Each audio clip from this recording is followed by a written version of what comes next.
I'm going to be really honest with you, and that is, I was humming and ahhing whether to even do this video. And the reason why is because self awareness isn't exactly the most exciting topic. It ain't sexy. But because this channel is a self improvement channel, I actually thought to myself, well, I'd be doing you a disservice if I didn't talk about self awareness. Because if you improve your self awareness, it can change your life for the better. When you know yourself on a deeper level, you simply start making better decisions. It's a superpower. For example purposes, many people stay in jobs that they hate due to a lack of self awareness. I'm not saying it's the only reason why they stay in jobs that they hate, but it could be one of them. It's the same with relationships. Many people stay in relationships that no longer serve them due to a lack of self awareness. So, a lack of self awareness can be problematic. So, before I start discussing strategies on how to improve your self awareness, first, what I'm going to do is define it. That way, we're both on the same page. But self-awareness is basically what it says on the tin. It's awareness of self. But here's the thing that you need to be aware of.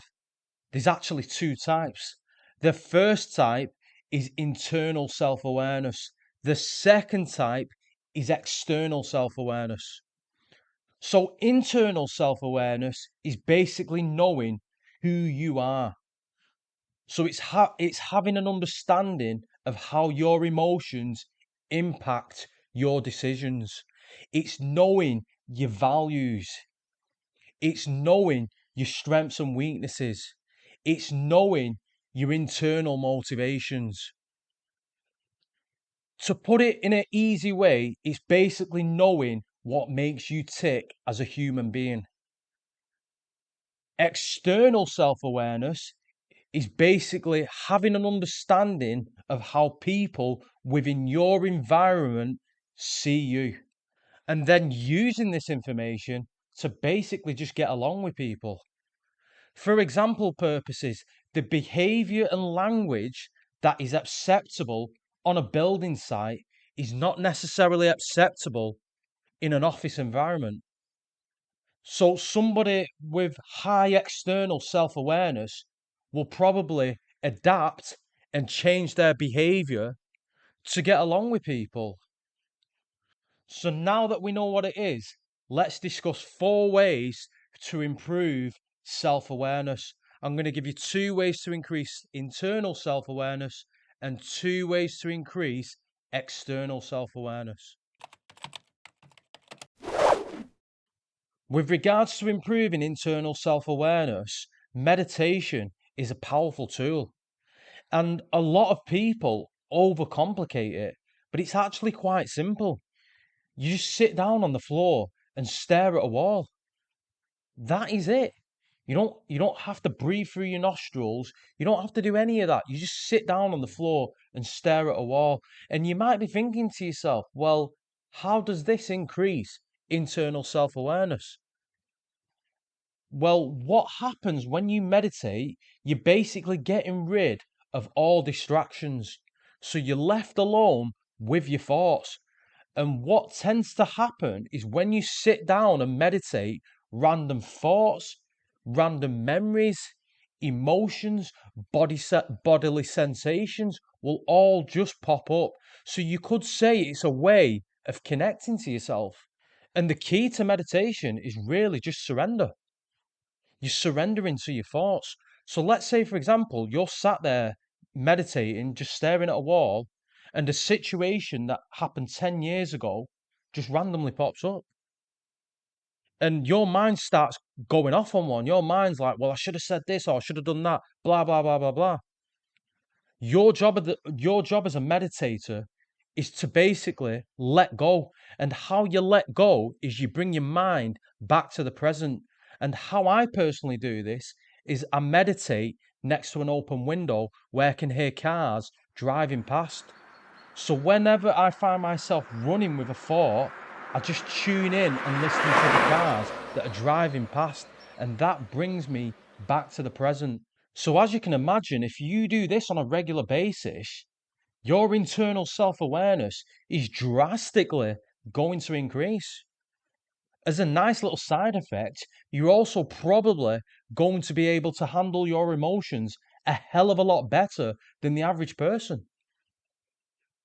So meditation is powerful, but I want to drop a bit of a disclaimer before I move on to the next way of increasing self-awareness. And that is meditation is not for everybody.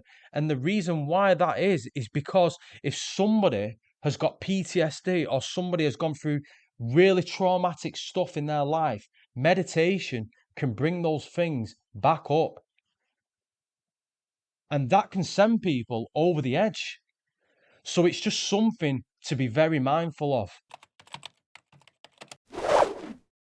So if meditation is not for you, another option with regards to increasing internal self-awareness is journaling. So basically what you do is you just brain dump. You just write whatever comes to mind. And the beauty of journaling is that it's a safe space. Unlike talking to a person, the paper doesn't judge. You can write whatever the hell you want. So this is really good for venting, which is obviously very good for your emotional health and mental health. And to make journaling effective, what you then do is at a later date, you read your journal entries while you're in a different emotional state. And what this basically does is give you a better understanding of yourself. You're seeing on paper how you tick. You're seeing on paper how you respond to situations. You're seeing what pisses you off. You're seeing patterns. Journaling is an extremely valuable tool when it comes to increasing internal self-awareness. Now let's talk external self-awareness. Practically every single person on this planet has blind spots. I know that's a bit of a statement, but it's actually what I believe. Nobody is perfect. And what you'll tend to find is that people can sometimes see things in you that you can't see yourself. So this is where seeking feedback comes in. But you don't want to just ask one person, you want to ask as many people as possible. The problem is when you ask one person, their feedback basically might be skewed depending on their relationship with you, their mood, and their own biases.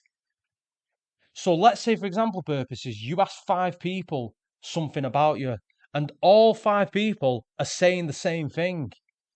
Well, then there's probably an element of truth to it. So that feedback then gives you the information you need to then change your behavior if you feel that that's the best thing to do.